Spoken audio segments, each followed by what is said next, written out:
Evangelho de João, capítulo 14, de 1 a 15. Diz assim o texto bíblico: Não se turbe o vosso coração. Credes em Deus, crede também em mim.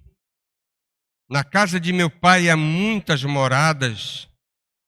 Se assim não fora, eu vou-lo teria dito, pois vou preparar-vos lugar. E quando eu for e vos preparar lugar, voltarei e vos receberei para mim mesmo, para que onde eu estou estejais vós também. E vós sabeis o caminho para onde eu vou. Disse-lhe Tomé: Senhor, não sabemos para onde vais. Como saber o caminho? Respondeu-lhe Jesus: Eu sou o caminho e a verdade e a vida. Ninguém vem ao Pai senão por mim. Se vós me tivesseis conhecido, conheceríeis também a meu Pai. Desde agora o conheceis e o tendes visto. Replicou-lhe Filipe: Senhor, mostra-nos o Pai, e isto nos basta. Disse-lhe Jesus: Filipe, há tanto tempo estou convosco e não me tens conhecido? Quem me vê a mim, vê o Pai. Como dizes tu, mostra-nos o Pai? Não credes que eu estou no Pai e que o Pai está em mim? As palavras que eu vos digo, não as digo por mim mesmo, mas o Pai que permanece em mim faz as suas obras. Crede-me que eu estou no Pai e o Pai em mim. Crede ao menos por causa das mesmas obras. Em verdade vos digo que aquele que crê em mim fará também as obras que eu faço e outras maiores fará, porque eu vou para junto do Pai. E tudo quanto pedirdes em meu nome, isso farei, a fim de que o Pai seja glorificado no Filho. Se me pedirdes alguma coisa em meu nome, eu o farei. Se me amais, guardareis os meus mandamentos. Vamos orar? Deus eterno, mais uma vez queremos te agradecer pela bênção de estar na tua casa, nesse dia especial que é o dia do Senhor. Queremos te agradecer por aquilo que já tivemos a oportunidade de considerar na tua palavra, pela manhã, na escola dominical. E queremos te agradecer também pela bênção de poder te prestar culto nesta noite, te oferecer a nossa adoração, entregar a ti os nossos louvores, tributar ao teu nome a glória que te é devida. E queremos, mais uma vez, pedir que o Senhor nos auxilie na compreensão da tua palavra, que as lições compartilhadas nesta noite, de alguma forma, possam nos ajudar na nossa caminhada cristã. E aqueles que ainda não te conhecem, que porventura possam estar aqui, de alguma forma sejam tratados pelo teu Espírito Santo e convidados para que possam crer no teu nome. Nós te suplicamos isso, oramos agradecidos em nome do Senhor Jesus. Amém. Irmãos, o tema de hoje à noite é o seguinte: o verdadeiro aconselhamento espiritual segundo Jesus Cristo, que parece ser um tema que se encaixa muito bem nesses versículos que nós acabamos de ler, e não apenas nesses versículos, mas é um tema que você pode encaixar nos 3 capítulos que você tem aqui no Evangelho de João, do capítulo 14 até o capítulo 16, porque precisamente aqui nós temos o início daquele momento íntimo que Jesus separou para estar a sós com os seus discípulos mais íntimos que faziam parte do colégio apostólico, e gastou esse tempo, e era uma quinta-feira, às vésperas, portanto, da sua execução, para tratar com aqueles irmãos de uma forma mais específica. E você tem aí Jesus rigorosamente aconselhando as suas ovelhas. Apesar de serem apóstolos, apesar de serem discípulos que tinham recebido um treinamento durante 3 anos e meio, aproximadamente, eles precisavam ainda aprender muito da parte do Senhor Jesus, e ele, portanto, reservou esse tempo, este lugar. O cenáculo foi alugado, entre aspas, pelo próprio mestre, disponibilizado pelo dono, a fim de que aquela cerimônia especial pudesse acontecer com Jesus e o seu círculo mais íntimo de discípulos. Jesus está debaixo de forte tensão, mas inegavelmente nós podemos dizer que ele está perfeitamente afinado com o Pai.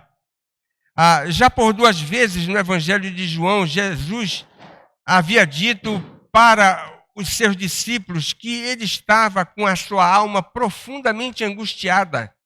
E o termo é forte, você tem isso no capítulo 12, no verso 27, e tem no capítulo 13, no verso 21. E nós podemos dizer que Jesus estava com a alma angustiada, mesmo sendo Deus, mas ele era perfeitamente um homem, por várias razões.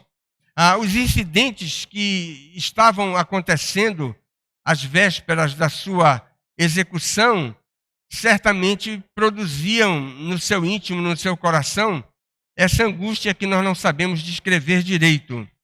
Ele está sob a impressão da própria deserção de Judas Iscariotes, que abandonou o grupo, conforme você tem aí no capítulo anterior. Mas além disso, ele está antevendo, como um Deus onisciente que é, a iminente negação do seu líder mais expressivo daquele colégio, que era o apóstolo Pedro, que queria negá-lo naquela noite do dia seguinte por 3 vezes. E todos os seus companheiros que ele havia reunido ali naquele cenáculo iriam abandoná-lo vergonhosamente, virando as costas para o próprio mestre. E é impossível retratar o que Jesus estava sentindo naquela ocasião. Mas em tais circunstâncias, apesar de ser um momento extremamente tenso para Jesus, ele demonstra estar perfeitamente afinado com Deus Pai. Havia uma sintonia fina entre o Salvador e o próprio Deus Todo-Poderoso. Isso você pode observar na 6ª autodeclaração que nós temos no Evangelho de João, a respeito de quem Jesus era, nas suas próprias palavras. Veja aí no verso de número 6. A 6ª vez Jesus dizendo, eu sou. E transmitindo alguns conceitos a respeito da sua natureza divina. Nesse versículo 6 nós encontramos tudo aquilo que aquelas frágeis ovelhas que estavam acompanhando Jesus, e também, por que não dizer, cada um de nós necessitamos. Orientação, conhecimento e graça. Tudo aquilo que nos é necessário para viver de forma correta a vida espiritual, nós podemos encontrar na pessoa do Mestre dos Mestres. Mas tem uma segunda coisa que nos convém mencionar aqui. Os apóstolos estão embaraçados, apesar de todo o treinamento que eles haviam recebido durante aqueles 3 anos e meio aproximadamente. Eles estavam discutindo. O evangelista João não registra isso, mas eu vou remeter você para a referência paralela. Imagine só, no apagar das luzes, depois de todo aquele intenso treinamento espiritual ao qual Jesus submeteu aqueles homens, às vésperas da cruz, eles estavam discutindo quem era o maior no reino dos céus. Irmãos, revelando aspirações profundamente carnais, imaginando que Jesus iria inaugurar um reino terreno. E eles estavam discutindo quem era que ia assumir as posições mais proeminentes. Isso quase não cabe na nossa cabeça. Quando você vê alguns liberais desconfiando, dizendo, não, isso aí foi colocado para que nós não divinizássemos a figura dos apóstolos, você quase corre o risco de acreditar. Mas nós temos uma verdadeira ojeriza pela teologia liberal, né? Que picota a Bíblia de forma arbitrária e inaceitável. Não, essa história é verdadeira, irmãos, para provar que Jesus estava lidando com homens de carne e osso, que mesmo apesar de terem ouvido os sermões mais poderosos, apesar de terem visto os milagres mais portentosos, apesar de terem convivido durante aqueles 3 anos intimamente com o verbo da vida, eles ainda estavam alimentando pensamentos carnais a respeito de um suposto reino temporal que Jesus jamais havia dito para eles que iria inaugurar. Mas deixa eu remeter você para Lucas, quando no capítulo 22, imediatamente após, ou imediatamente antes do aviso que Jesus dá para Pedro, que você tem no capítulo anterior de João, quando ele disse, olha, você vai me negar 3 vezes antes que cante o galo. Lucas, no capítulo 22, do verso 24 até o verso 30, registra essa discussão disparatada dos apóstolos com relação a quem seria o maior, o proeminente dentro daquele reino temporal que eles imaginavam que Jesus iria inaugurar. Irmãos, a confusão entre o temporal e o espiritual parece ser uma deficiência latente na vida daqueles homens, apesar de toda a espiritualidade que eles demonstraram durante a caminhada com o próprio Mestre.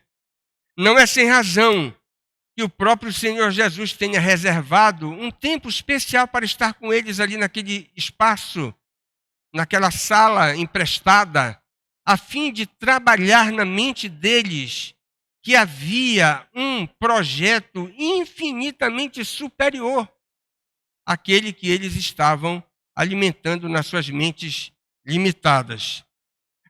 Apesar de demonstrarem pouca consciência a respeito das realidades espirituais que eles estavam prestes a vivenciar, o Mestre conhecia muito bem as limitações daqueles que eram seus discípulos e, consciente disso, ele determinou tratar com eles naqueles últimos momentos do seu ministério terreno. É neste contexto que Jesus profere essas palavras solenes que nós temos nesses 3 capítulos. Capítulo 14, 15 e 16 do Evangelho de João. Olha o que diz um comentarista. É provável que nenhuma outra porção literária do mundo inteiro tenha sido tão largamente usada, com tanta eficácia, para consolar os desanimados e os moribundos, os aflitos e os destituídos, seus entes queridos, como essa passagem aqui, eivada como está de tristeza e tragédia, levadas a um ponto máximo de crise, que irá ser experimentada pelo próprio Mestre e o seu colégio. Aqui podem ser encontradas algumas lições preciosas sobre o verdadeiro aconselhamento espiritual, que deve ser praticado por crentes e destinado exclusivamente para aqueles que são servos de Deus. Preste atenção nisso. Os conselhos que nós vamos ver hoje à noite sobre aconselhamento, esses conselhos só podem ser dados por verdadeiros crentes. Mas esse é apenas um lado. Descrentes não podem aconselhar de acordo, ou não devem, poder até podem, né? Mas não devem aconselhar pessoas com esses princípios espirituais que nós vamos ver. Mas o outro lado é que pessoas descrentes não podem receber também esses conselhos. Porque para ambos, se você tem um conselheiro incrédulo, ele nem entende essa linguagem. E se você está aconselhando um descrente com esses conselhos que Jesus deu para os seus discípulos, eles também não vão ouvir. Eles não têm discernimento para entender aquilo que é espiritual. Então escreva nos seus anais de sabedoria. Nós não devemos pendurar maçãs de verdade em árvores de plástico. E, irmãos, como isso é verdadeiro? E às vezes nós queremos dizer para um descrente que ele deve viver de acordo com a palavra de Deus. Como? Ele não tem nem a mente para entender os conselhos da palavra de Deus. Nós não devemos fazer isso. E devemos ter cuidado em interpretar estes ensinos que nós vamos ver aqui. Primeira lição que nós aprendemos. O verdadeiro aconselhamento espiritual trata das crises temporais à luz das realidades eternas. E é precisamente isso que Jesus fez do verso 1 até o verso de número 4. É interessante que Jesus estava consciente, plenamente consciente a respeito das dificuldades envolvendo aqueles homens que ele havia escolhido para serem as colunas da igreja, serem os principais expoentes da igreja primitiva. E ele sabe perfeitamente o que eles precisam fazer naquele momento de tensão e sabe também o que eles precisam ouvir. E esse é um detalhe interessante do texto. Irmãos, a primeira coisa que nós observamos nesse tratamento de Jesus com os seus discípulos é que ele não os isentou do sofrimento. Olha aí no início do capítulo 14, no verso 1, quando ele começa com uma exortação negativa. Não se turbe o vosso coração, disse Jesus, o que demonstra que o mestre estava perfeitamente ciente das dores que iriam ser experimentadas por aqueles que estavam com ele ali naquele lugar. Irmãos, todos os servos de Deus, ora, se os próprios apóstolos não foram poupados das dores que experimentaram por serem servos de Deus, vivendo num mundo radicalmente contrário a tudo aquilo que nós encontramos na revelação divina, se os apóstolos que foram os apóstolos não foram poupados, e apenas a título de ilustração, só houve um apóstolo que não morreu executado, que foi João, o último a morrer por volta do ano 92, 93, mais ou menos, do primeiro século. Todos os outros foram mortos de uma forma bárbara, por terem sustentado a fé naquele contexto difícil do primeiro século, de perseguição que se abateu sobre a igreja, principalmente quando a igreja começou a crescer.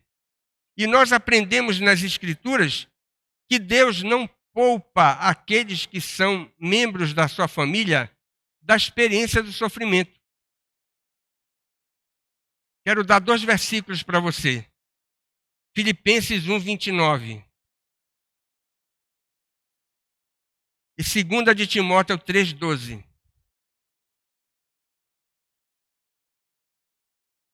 E a regra é a seguinte: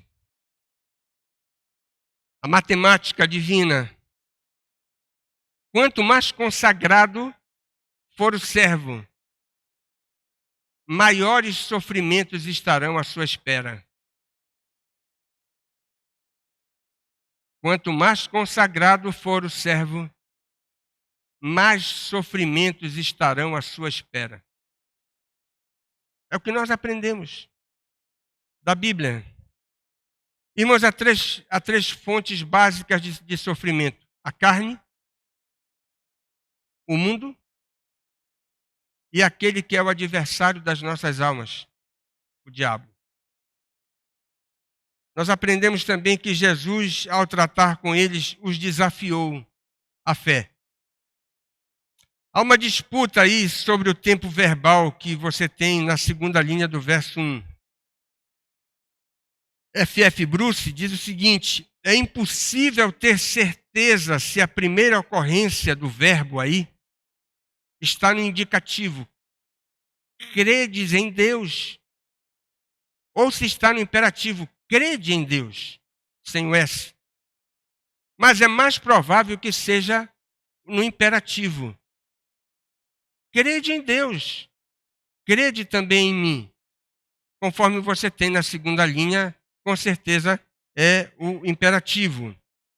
Portanto, a experiência do sofrimento é uma das mais proveitosas escolas para o exercício da confiança nas promessas de Deus.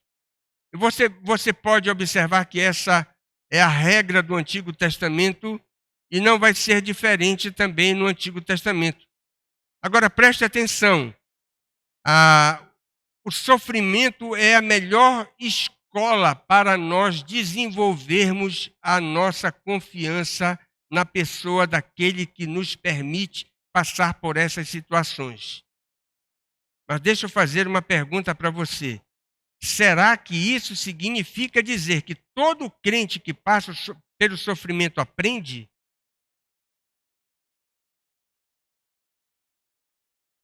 A resposta é não.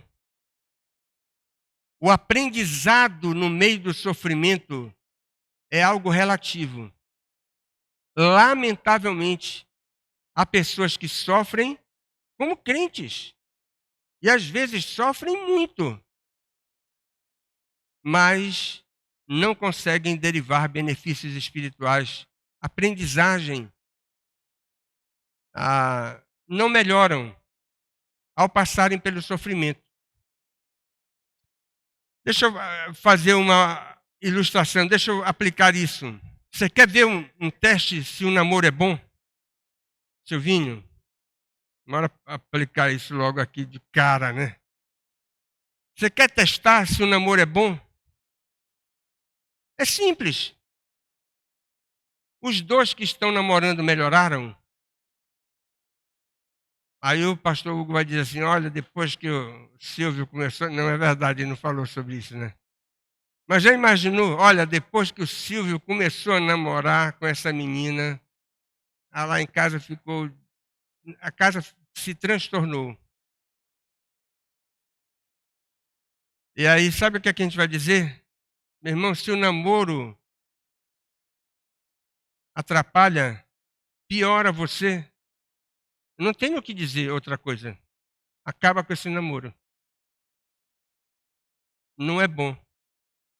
Namoro bom é namoro que melhora a gente.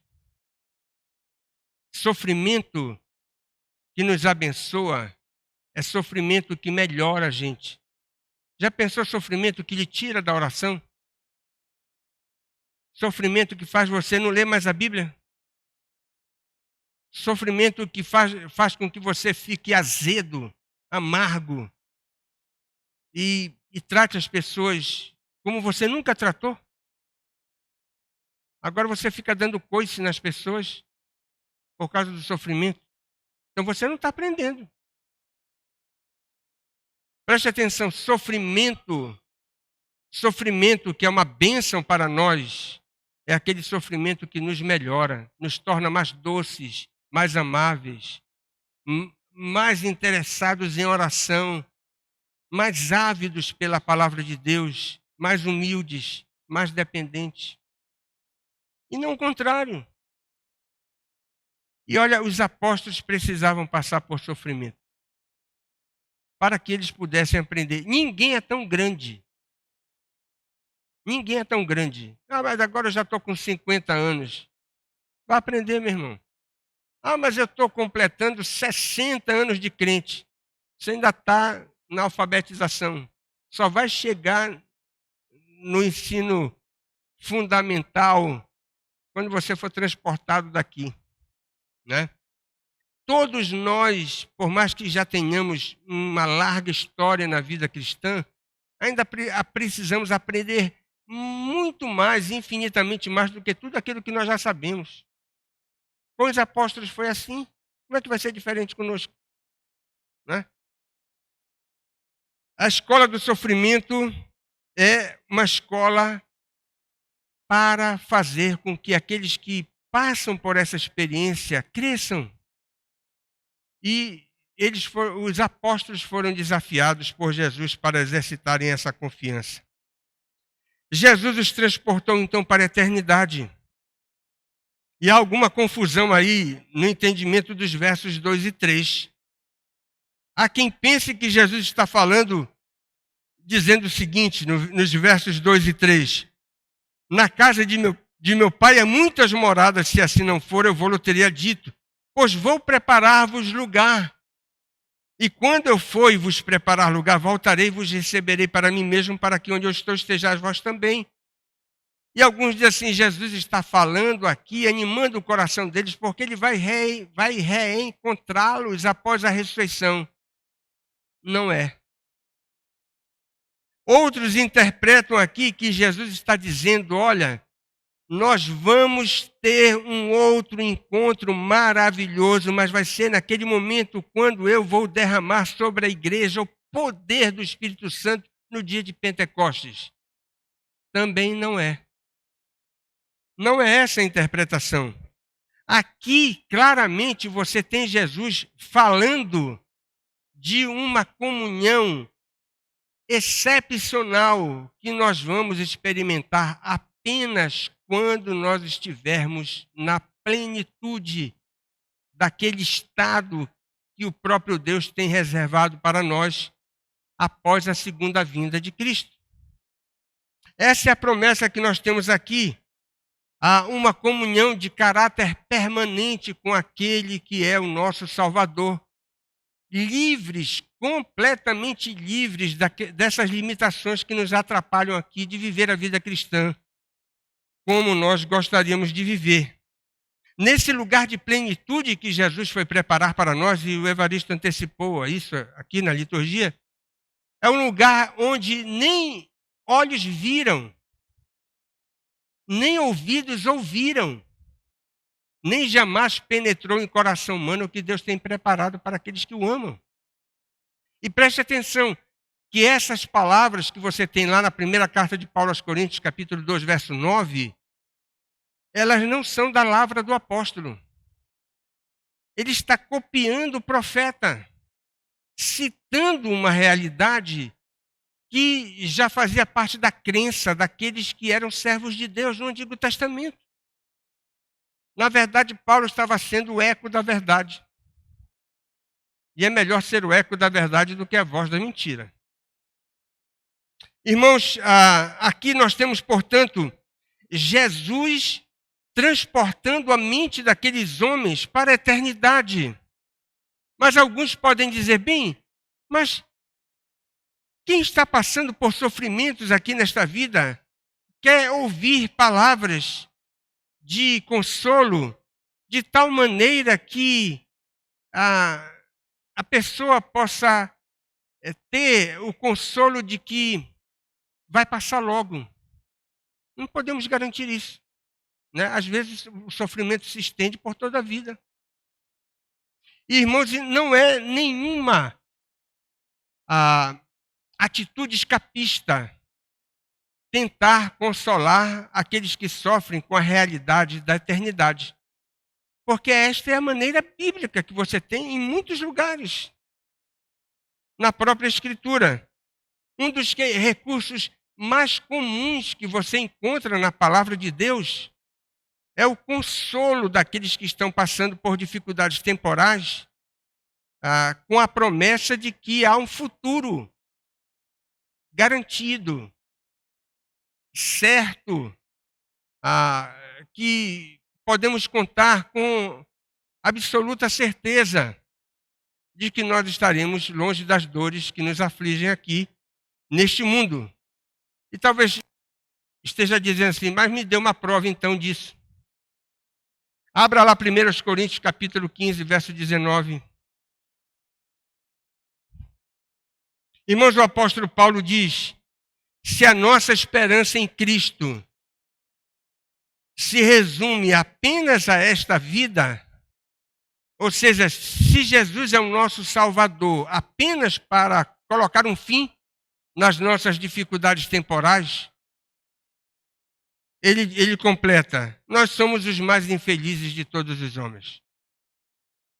Irmãos, a expectativa da glória é um dos maiores bálsamos para aqueles crentes que sofrem.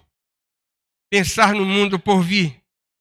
O céu é um lugar real, de bem-estar eterno, coletivo. Nós não vamos experimentar uma felicidade como almas penadas, isoladas, cuja maior glória será gozar de uma comunhão plena com aquele que é o nosso Cordeiro. O texto do Apocalipse caiu bem hoje à noite. Lá nós não teremos o santuário, porque o próprio santuário será o Senhor, o Cordeiro, aquele que é o objeto da nossa adoração, da nossa afeição e da nossa crença. Irmãos, observe a conjunção de propósito que tem aí no verso de número 3. Quando eu for e vos preparar lugar, voltarei e vos receberei para mim mesmo. A conjunção é para quê, que no original indica propósito, a obra de Jesus, tudo aquilo que ele realizou para obter a nossa salvação, teve como propósito nos preparar para usufruir daquele lugar eterno que ele tem reservado para aqueles que são seus servos. Irmãos, a segunda lição sobre o verdadeiro aconselhamento espiritual é que esse tipo de ação aqui, levada a efeito pelo Senhor Jesus, essa ação também procura corrigir as dúvidas eventuais. Veja do verso 5 até o verso de número 11. Você tem dois replicantes no texto. Tomé, no verso 5, e veja Filipe, no verso 8. Apóstolos, que ao ouvirem as palavras de Jesus, interpretaram de forma completamente equivocada. Naquele momento solene, naquele ambiente cuja atmosfera espiritual nós não somos capazes de descrever. Imagine você, às vésperas da crucificação de Jesus, ele num lugar reservado, no cenáculo, tratando com os seus discípulos, era o verbo da vida, o próprio Deus encarnado. Havia uma radiância ali naquele lugar indescritível. Mas a mente daqueles homens, apesar de serem apóstolos, a mente deles não estava afinada com aquilo que Jesus estava falando. E cada um desses dois personagens apresenta um questionamento diferente. E Jesus se mostra extraordinariamente sensível para corrigir aquelas suas concepções equivocadas. Olhe Tomé no verso 5. A objeção de Tomé, na verdade, o seu questionamento, né, a sua interpretação daquilo que Jesus falou, mostra que ele estava confundindo caminho material com caminho espiritual. A pressão das circunstâncias pode ter levado aquele homem a valorizar soluções temporais, políticas, materialistas, e por causa disso, ele pode ter perdido a visão da fé. E a pergunta de Tomé tinha esse viés. Muitas vezes, pessoas que passam por dificuldades, por pressões, mesmo crentes, têm a tendência de interpretar de forma materialista as próprias circunstâncias. E parece que foi isso que Tomé fez aqui no nosso texto. E como o Mestre Jesus corrige o foco do replicante Tomé, direcionando a visão dele que estava desviada para o próprio Mestre, no verso de número 6. Eu quero citar aqui um comentário de um monge agostiniano chamado Tomás à Kempis, que viveu no fim do século XIV, início do século XV, alemão, e num dos mais consagrados devocionais que nós temos em toda a história, o livro chamado Imitação de Cristo, que é um dos 10 clássicos cristãos que você tem em toda a história. Ele escreveu sobre esse texto o seguinte, Tomás à Kempis, e ele diz: sigam-me, falando como se Jesus estivesse proferindo as próprias palavras que ele estava escrevendo. Siga-me, eu sou o caminho e a verdade e a vida. Não é possível andar fora do caminho. Não é possível conhecer fora da verdade. Não é possível viver fora da vida. Eu sou o caminho pelo qual vocês devem andar. A verdade em que vocês devem crer. A vida na qual vocês devem pôr sua esperança. Eu sou o caminho inerrante. A verdade infalível. A vida infindável. Eu sou o caminho reto. A verdade absoluta. A vida verdadeira, bendita, não criada. Se vocês permanecerem no meu caminho, conhecerão a verdade. E a verdade os libertará. E tomarão posse da vida eterna. Irmãos, que comentário maravilhoso, preciso. E extremamente correto em relação àquilo que Jesus queria dizer para o colégio apostólico naquelas circunstâncias. Preste atenção nisso. Quando Jesus corrige Tomé, conforme você tem aí no verso 6 até o verso 7, um detalhe muito interessante que você vai ver nos comentários. Jesus não está evangelizando Tomé. Tomé já era crente.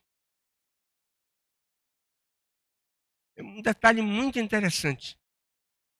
O que Jesus faz é simplesmente corrigir a visão equivocada daquele discípulo seu. Tem um detalhe. É bem verdade que Jesus era o mestre dos mestres, Senhor dos senhores. Aqueles homens jamais iriam desrespeitar o próprio Senhor, né? Mas Tomé não retrucou ao ser corrigido na sua visão. A mesma coisa você pode ver também com Filipe, no verso 8. E o que é interessante, se nas horas difíceis nós temos a tendência, por causa da nossa natureza corrompida, de procurar interpretar e achar uma solução de maneira materialista, temporal, perder de vista o foco da fé, com Filipe acontece uma coisa diferente. Ele faz uma proposta descabida para o próprio mestre. E há uma gentil censura de Jesus para com ele, procurando corrigi-lo também na sua deficiência. Você tem do verso 9 até o verso de número 11. Mais uma vez, a gente precisa enfatizar que Jesus não está evangelizando Filipe. Ele era crente. Mas preste atenção, crente também precisa de correção. Mas ele era apóstolo. Mas apóstolo precisa também de correção. Não há ninguém tão grande, né? Nem o apóstolo Paulo passou por este mundo vivendo a vida cristã sem ter a necessidade de ser corrigido.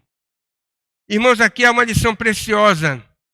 Se até os apóstolos, naquele ambiente mais sagrado que nós não sabemos nem descrever direito, eles precisavam de correção da parte do próprio Senhor Jesus Cristo, quando eles estavam entregando o TCC do discipulado que eles haviam recebido durante todos aqueles 3 anos de curso. Era a hora de entregar o TCC. E na hora que eles estão entregando o TCC, Jesus então vai fazer as correções no texto que eles estão prestes a defender. Irmãos, o pedido de Filipe é um dos exemplos que nós temos nas Escrituras e que deve servir de instrução para nós de retrocesso na fé, com a proposta descabida que faz. Cristo é a suprema revelação de Deus.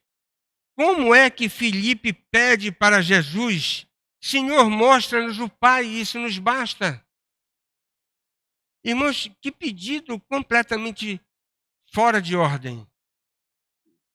Completamente sem razão de ser. Cristo é a suprema revelação de Deus. É a resposta de Jesus. O conceito messiânico do Emanuel, do Deus conosco, apontava para essa realidade. E o que é muito interessante, preste atenção, é que Filipe parece dar um passo atrás na sua compreensão a respeito da pessoa do Salvador, do Messias. E olha o que é chocante. Ele se comporta de forma completamente diferente como ele se comportou da primeira vez que ele viu Jesus. E agora ele está dizendo para Jesus: mostra-nos o Pai. E da primeira vez que ele encontrou Jesus, ele foi procurar André e disse o seguinte: olha, nós achamos a pessoa. Nós achamos o Messias. Aquele que havia sido prometido por Deus durante tantos e tantos séculos chegou. Ele está entre nós. Olha que coisa interessante. E depois de 3 anos de treinamento, ele dá um passo para trás. Abra lá João, capítulo 1, verso 45.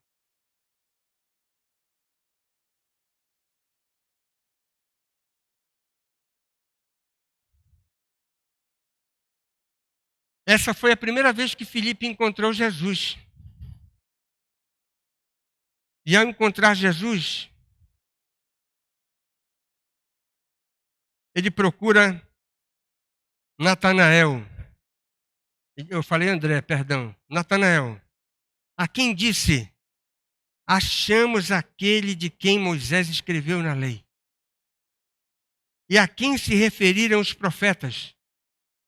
Jesus, o Nazareno, o filho de José. Irmãos, a pergunta é a seguinte: por que esse homem está pedindo agora uma prova de que Jesus era o Messias prometido? Mostra-nos o Pai. Isto nos basta. Jesus tinha que dar uma beliscada nele.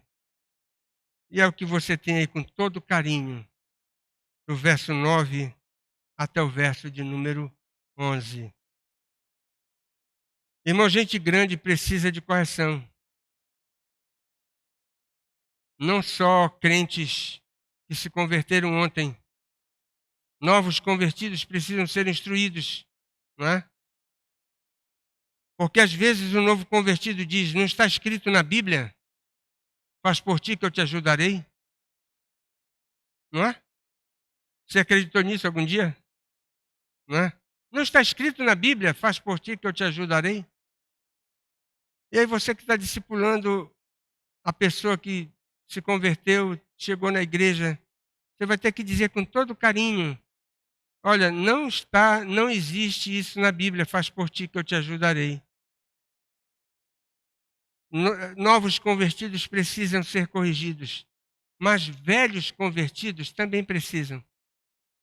E que a gente não se aborreça quando precisar dessas beliscadas que Jesus Cristo deu aqui em Tomé e também em Filipe.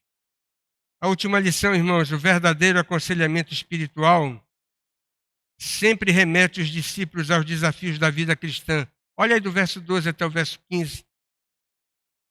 É interessante notar o seguinte: em meio às mais intensas pressões, tanto para Cristo quanto para aqueles seus companheiros, a orientação aponta para os compromissos comuns do discipulado. E há 3 desafios propostos pelo Senhor Jesus aí no texto. Primeiro, Jesus Cristo disse para eles: olha, vão trabalhar. Veja o verso de número 12. Naquele momento de tensão, será que Jesus não teria que dizer para que eles se recolhessem num lugar isolado, lá naquelas cavernas do Mar Morto, e assim fugissem de toda aquela pressão que estava se abatendo sobre o mundo daqueles dias? Mas no verso 12, Jesus Cristo diz: não, em verdade vos digo, aquele que crê em mim fará também as obras que eu faço, e outras maiores fará, porque eu vou para junto do Pai. O primeiro desafio de Jesus: mãos ao trabalho. Foi o que ele disse para aqueles homens que estavam prestes a experimentar a mais profunda decepção de toda a história, que era presenciar a morte do próprio Salvador. Eles não deveriam se recolher num retiro isolado do mundo, não deveriam dar lugar à autocomiseração, não deveriam permitir cair no fosso da depressão e mergulhar no pântano da desilusão sem fim. Agora ele diz para os seus discípulos que eles também deveriam fazer as obras que ele havia realizado durante o seu ministério terreno. Isso deve ter causado uma profunda surpresa neles. Agora o Mestre nos está desafiando a fazer as mesmas obras que ele fez, e ainda mais. Ele diz que se nós exercitarmos a nossa confiança nele, nós vamos fazer muito mais do que aquilo que ele realizou. E esse é um versículo que encontra dificuldades na mente de muitas pessoas. Irmãos, nos primeiros meses depois da sua morte e ressurreição, mais pessoas se tornaram discípulos verdadeiros de Jesus através do testemunho dos apóstolos do que aqueles que se converteram durante o ministério terreno do próprio Mestre. Jesus Cristo não estava sinalizando para eles alguma coisa que não iria se cumprir na história. Eles iriam servir de instrumentos para que um número muito mais significativo de pecadores achassem a salvação do que aqueles que se converteram durante aqueles 3 anos. E é claro que eles não iriam poder se gloriar disso, que não era glória deles. Eles eram meramente instrumentos que iriam servir nas mãos do Todo-Poderoso para que pessoas achassem o caminho da salvação.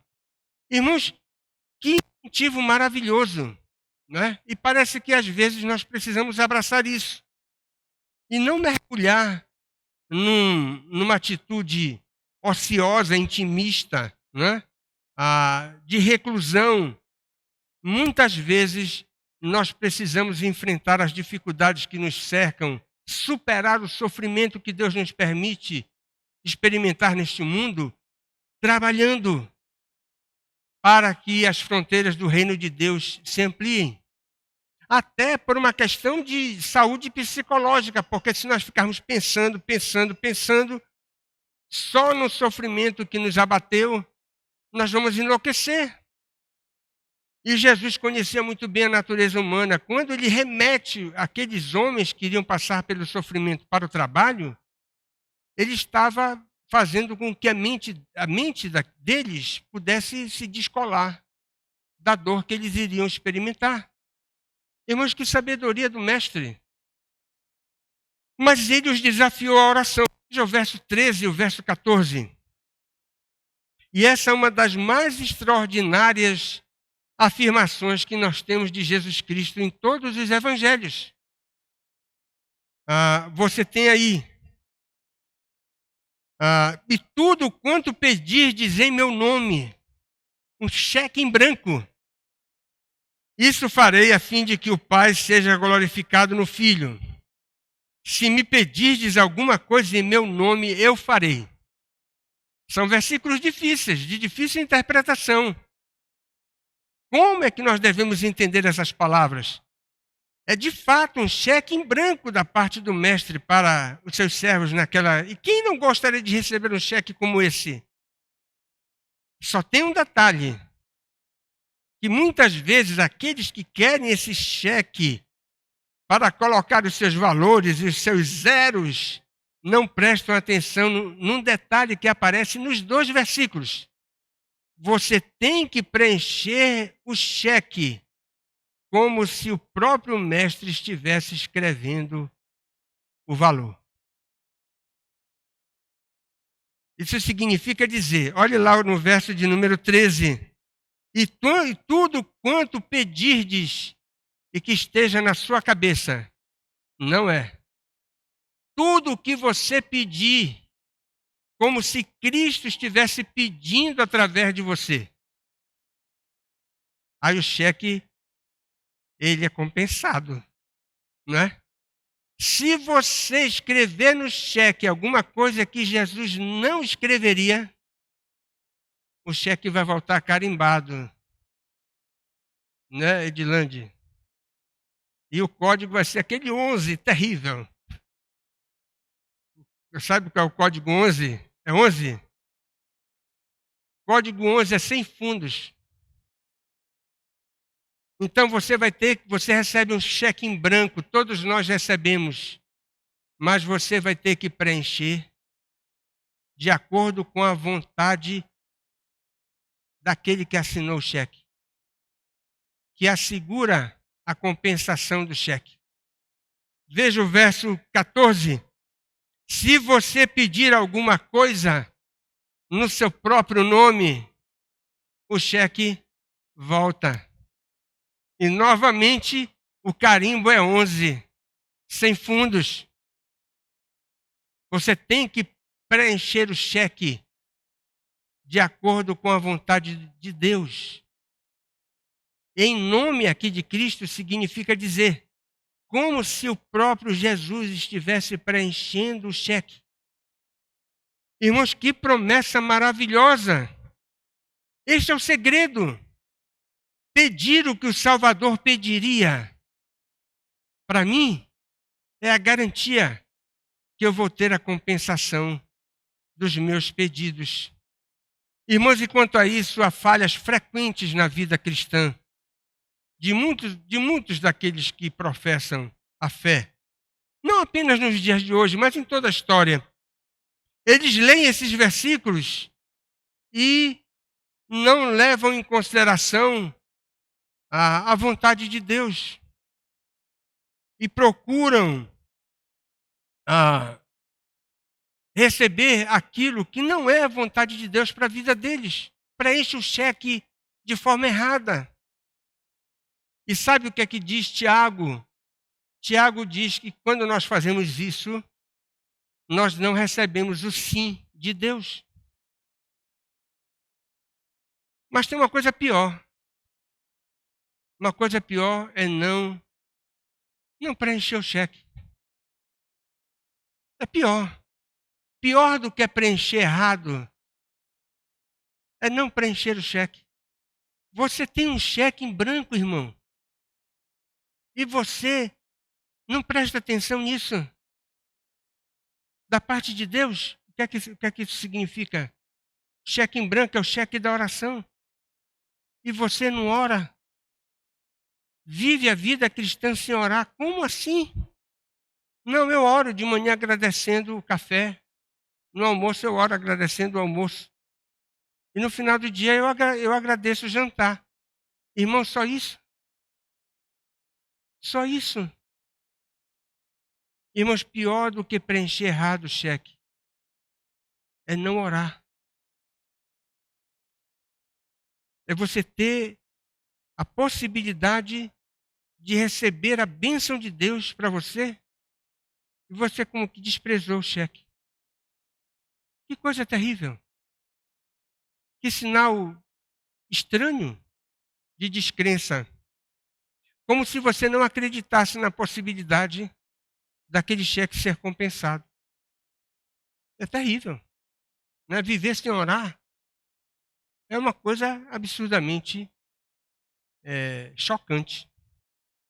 Mas veja como termina o texto. Jesus desafiou os discípulos à obediência. O mestre sabe que nas horas críticas da vida, preste atenção nisso, a fidelidade à verdade é posta à prova de uma forma quase irresistível. É a lembrança da afeição pelo Salvador que muitas vezes impede o crente de cair. O que Jesus quis dizer quando ele colocou no plural mandamentos aqui? Ele estava dizendo o conjunto todo daquilo que eu ensinei e da maneira como eu vivi a vida espiritual. A obediência seletiva e conveniente não é suficiente para confirmar a lealdade afetiva pelo Salvador. Amar a Cristo não é escolher algumas coisas que o agradam e tentar obedecer a Ele nessas coisas que você escolheu. Existem pessoas que querem viver a vida cristã assim.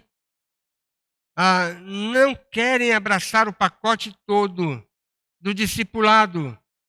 Elas apenas se encantam com uma parte daquilo que Jesus ensinou e prescreveu e resolvem obedecer aquilo que lhes é conveniente, selecionando de forma completamente arbitrária tudo aquilo que Jesus prescreveu no seu discipulado público.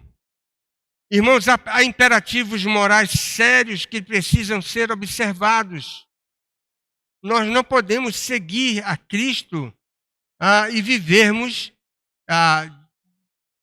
com um comportamento imoral.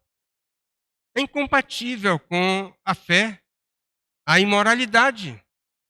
Não podemos viver assim. Há padrões de relacionamento desafiadores. Como crentes, nós devemos nutrir uma espécie de distanciamento afetivo com aqueles que não são crentes. Irmãos, eu não posso fazer dos ímpios os meus melhores amigos. Isso é incompatível com a fé. Os meus melhores amigos precisam ser aqueles que professam a mesma fé que eu.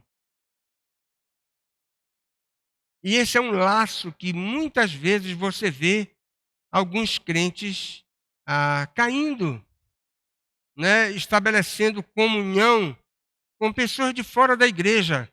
Pessoas de fora da igreja devem ser nossos colegas. Nossos amigos e irmãos são aqueles que professam a mesma fé que nós, com quem nós devemos cultivar a comunhão com os santos. É isso que nos diz a palavra de Deus. Irmãos, há prioridades na vida de comunhão com Deus que devem se sobrepor aos interesses temporais e mundanos. Buscai, pois, em primeiro lugar o seu reino e a sua justiça, e todas as demais coisas vos serão acrescentadas. É o ensino de Jesus Cristo. Como é que você vai priorizar os seus interesses mundanos e temporais em detrimento dos interesses do reino de Deus? Esse não é o programa de Jesus.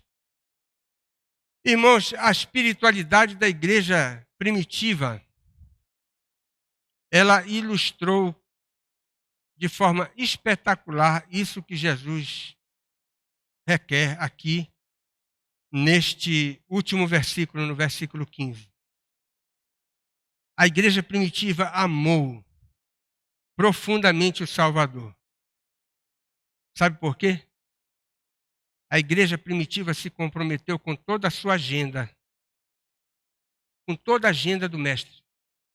A igreja primitiva não selecionou apenas uma parte da agenda de Jesus para obedecer. É por isso que a igreja primitiva é a igreja modelo da história. Não é a igreja dos reformadores.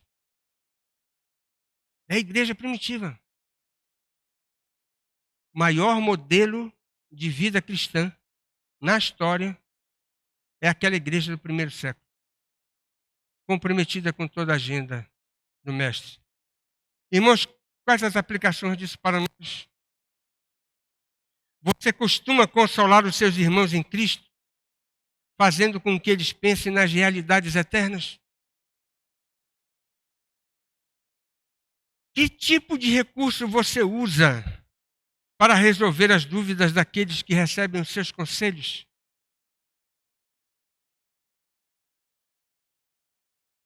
Qual dos 3 desafios é mais difícil para você? Você está passando por dificuldades, crises, dores, sofrimentos, a pandemia esgotou você. O que é que você deve fazer? A resposta é: mãos ao trabalho. A resposta é: oração. A resposta é: obedeça, para demonstrar que você verdadeiramente tem um relacionamento afetivo com aquele que é o Salvador.